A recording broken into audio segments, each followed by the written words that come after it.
global missions wasn't a part of the DNA. And missions really became a bit of a catch-all word for all of these good evangelistic things that we were doing. We would get letters and requests, and we'd fan through those and decide who we're going to support. We don't know them. And we became, I think, less satisfied with just giving away some money and, praying for missionaries. Our passion wasn't as shaped by biblical definition. Matthew Ellison from 1615 came in to start this coaching process of the development of our missions team, development of a vision and values. And that was a significant shift, I think, in the culture of our church regarding missions. I think what we saw the Lord do was really develop partners within our church to where now what's occurring is we have many in the pipeline from our church. So I would say we moved from a supporting church to being more of a sending church. So 1615 was really helpful in us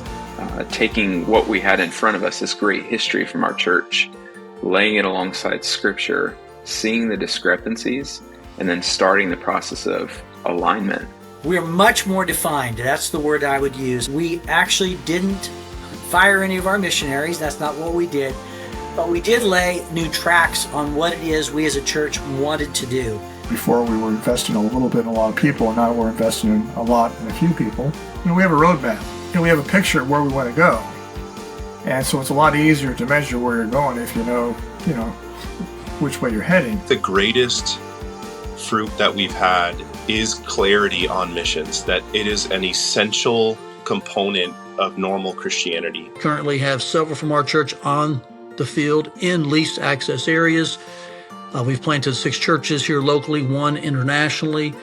And a lot of that was birthed through coaching from 1615 and then mobilizing and rallying our people to God's heart, not just to support, but to raise up people who will go so we could be senders. Some of the best fruit from that coaching was choosing a specific people. One of our strategic goals is to get more people engaged in missions at the church, and boy, that has happened. And 1615 had a direct impact on catalyzing that team to go to Western Asia to do church planting. There is now the birth of a viable church.